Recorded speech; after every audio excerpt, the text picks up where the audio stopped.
Faculty Awareness of Family Engagement.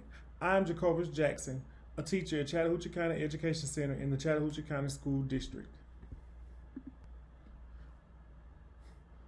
CCEC's family engagement activities.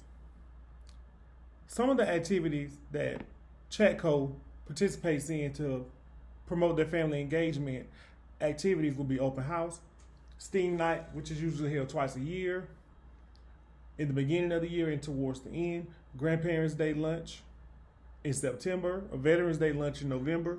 The book fair comes twice a year. Parent conferences are ongoing, and they are as often as the teacher requests or the parent requests, or maybe as often as the admin requests. Each grade level has a student of the month each month, and they are recognized at the monthly board meetings. And then there are those end of the year programs such as Field Day, Awards Day, graduations, special programs, achievements, things like that. Importance of family engagement for student success. Parental involvement leads to reduced absenteeism. Yes, when parents are active and involved and they want to know and they're doing all that they can for their children, the less you will see those students absent and away from school. It promotes better behavior. As a teacher for the past 9 years, I can agree with this statement.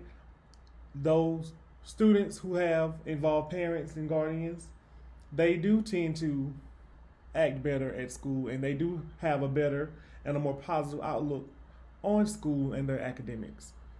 Because again, over the course of the years I've been teaching, I've heard students make a comment and say, my mom doesn't care or my dad doesn't care. It doesn't matter anyway. So we have to work together to try to change the narrative and why that student feels the way that he or she feels. Student achievement increases significantly. Yes, I would agree. I can recall several times where I've had some students who were not performing so well in the beginning, but the more I reached out to their parents and got their parents on board with what was going on and the things that they needed to do, I did see some gains and some improvements in their grades and academics and studies. Parent and family involvement improves parent and teacher satisfaction. Yes, I agree. When parents know and understand what it is that you as the teacher want and expect from them, and once they respect you, they'll do it. And I do feel like that goes both ways.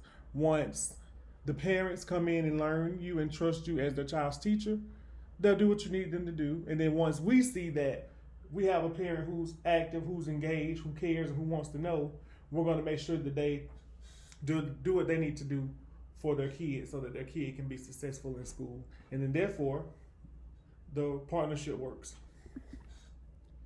Family engagement barriers. Teacher communication, time constraints for the teacher. Yes, this is one issue that seems to occur over and over again. You don't want to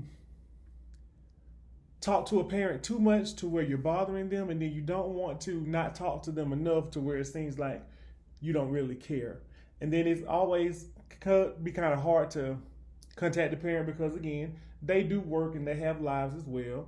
And we as teachers have lives and we're at work and the same things. So we just have to basically find a good balance. Scheduling conference throughout the school day. As I stated earlier, parents do have jobs too, so sometimes they cannot get off work to come to the school for a conference. So therefore, we have to basically find a balance and find that time to see when is it best for that parent, whether it's a phone conference, a virtual conference, whatever we have to do. The teacher's negative attitude towards the parent and guardian, and the parent's negative attitude towards the teacher. As I stated, I have been teaching for the past 9 years, and I have been a witness to both of these scenarios. When a teacher has a negative attitude or negative mindset towards or about a parent, the child doesn't benefit, and then there's this wall in the middle for success for the kid because the teacher has a particular mindset or opinion about the parent, and then vice versa. when parents have negative views or a negative mindset about us, they don't support us, which in turn hurts the child because now you're not supporting your child in his or her academics. And so then there's this barrier that we must break through. Parents and guardians may not be able to participate in certain school-held events.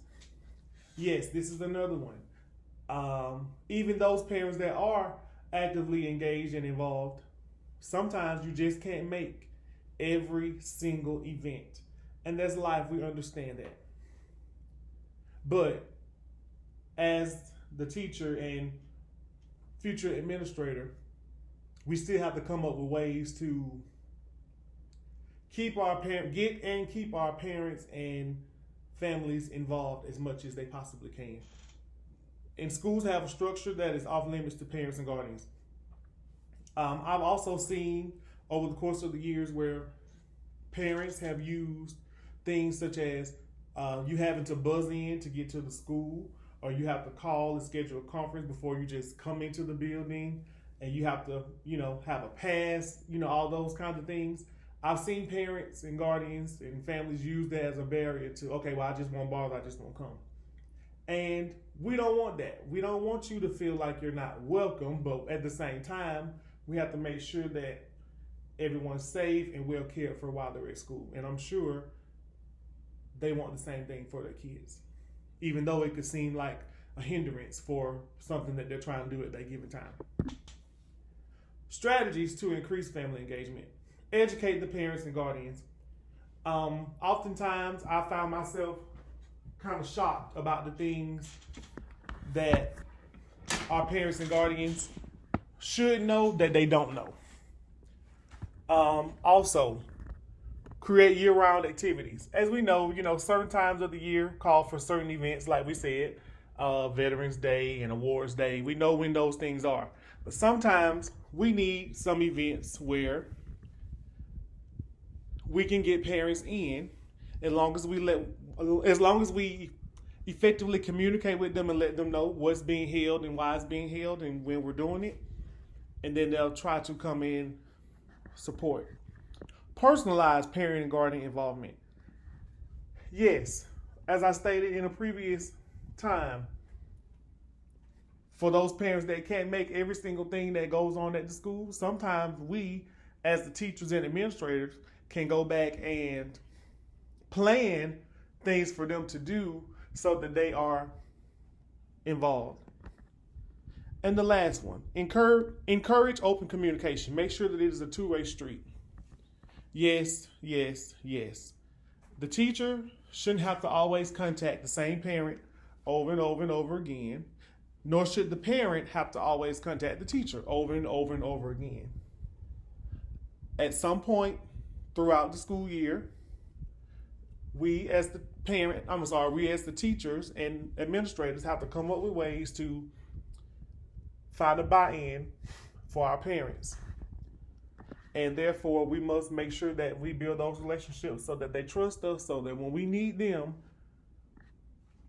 they'll come to our aid. And when they need us, we'll come to their aid.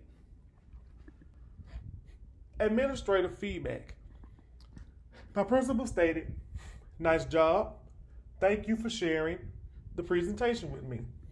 I definitely think that this is something that the entire staff needs to hear. I'd love for you to present this during pre-planning. And although I'm not returning to the school next year, but she said that she would have liked for me to present this if I was returning."